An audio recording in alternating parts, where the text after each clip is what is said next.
le centre de notre système solaire. Salut les gars, c'est Sevan. On se retrouve pour une autre vidéo.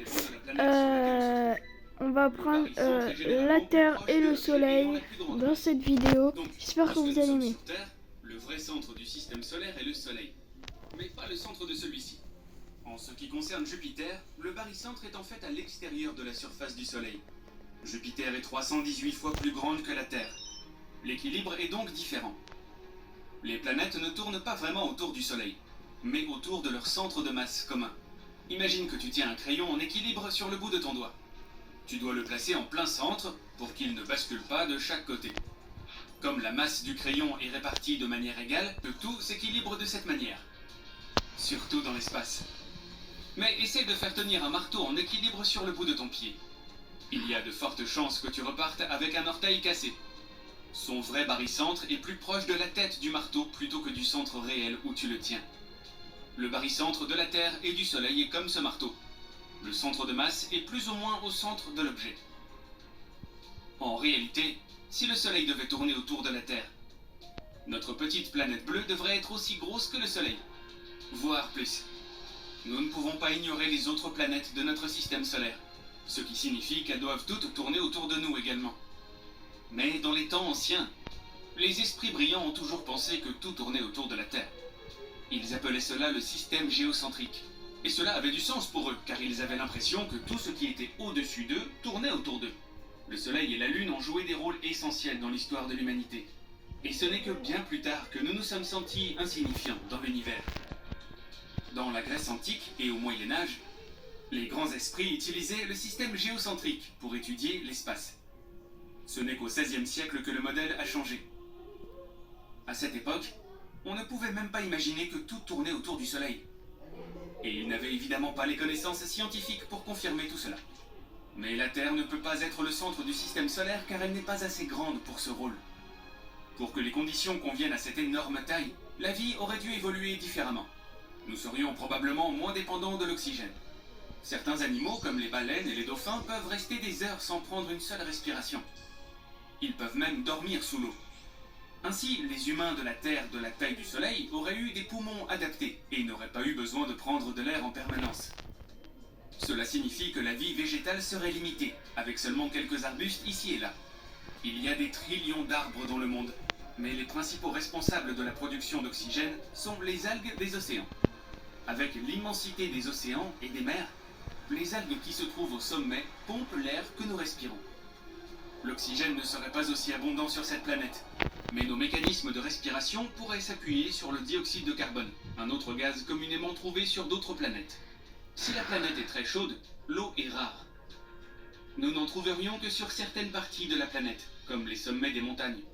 Le sol serait trop brûlé pour que quoi que ce soit puisse y survivre correctement. Nous pourrions aussi oublier les saisons. Le Soleil est actuellement juste assez puissant pour nous donner ce dont nous avons besoin. Mais comme la Terre serait si grande et que le Soleil serait un autre corps céleste émettant de la chaleur, nous aurions toujours l'impression d'être dans un micro-ondes. Les jours et les nuits seraient différents, et il n'y aurait pas autant de pluie. Avec autant de chaleur produite dans le noyau, il est probable que des tremblements de terre se produiraient constamment, et que les volcans seraient en éruption tout le temps. La surface serait pratiquement une plaine brûlante de magma rouge qui flotterait partout. Ce serait la vraie planète rouge. Mais si nous avions le même paysage que sur Terre, vivre quelque part près des montagnes pourrait être la solution. Les montagnes seraient toujours incrustées dans le noyau, mais ce serait mieux que de rester sur le sol. Certains sommets pourraient même être 100 fois plus hauts que le mont Everest. Les canyons pourraient être si profonds que la fosse des Mariannes ressemblerait à une petite brèche.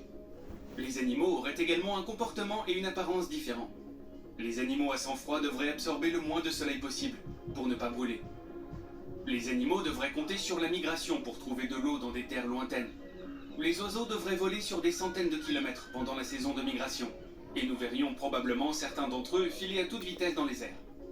Mais comme la gravité serait très forte sur cette terre de taille colossale, les animaux volants auraient besoin d'os plus fins et d'un noyau plus mince pour pouvoir voler.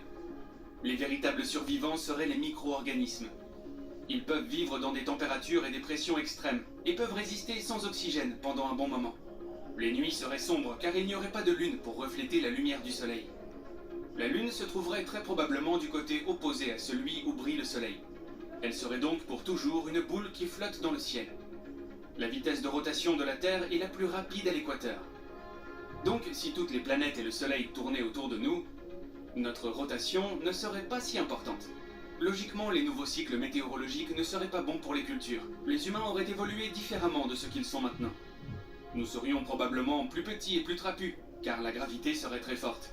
Et à cause de la hausse des températures, nous vivrions probablement dans des grottes partout dans le monde.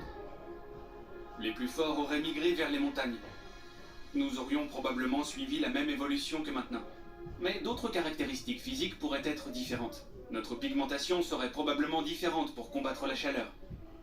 Le renard du désert a de grandes oreilles pour entendre les prédateurs et pour se rafraîchir dans la chaleur torride du désert. Il est possible que nous aurions aussi de plus grandes oreilles que celles que nous avons actuellement, pour cette même raison.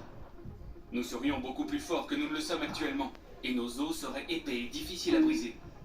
La gravité est l'un des éléments clés du développement de notre densité osseuse et de notre masse musculaire. Cela signifie que nous n'aurions probablement pas besoin d'outils pour chasser.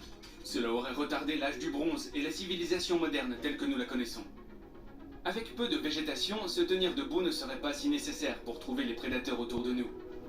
Nous ne serions pas non plus les coureurs les plus rapides, mais nous serions assez forts pour combattre une meute de loups à l'allure patibulaire. Et si la Terre était gigantesque, il est possible que de multiples espèces d'humains erreraient sur la Terre, dans des zones isolées. Certaines espèces humaines grandiraient et évolueraient pour devenir les penseurs intelligents d'aujourd'hui, mais d'autres resteraient les mêmes. Et certaines créatures du passé seraient toujours là, inchangées. Les requins existeraient depuis l'époque des dinosaures. Ils n'auraient pas eu à changer de forme ou à s'adapter parce qu'ils seraient largement dominants. D'autres animaux seraient restés les mêmes en raison de leur isolement. L'île des Galapagos abrite des animaux uniques, parce qu'ils sont seuls depuis très longtemps. Sans prédateurs propres qui les entourent constamment, ils ne craignent pas les humains. La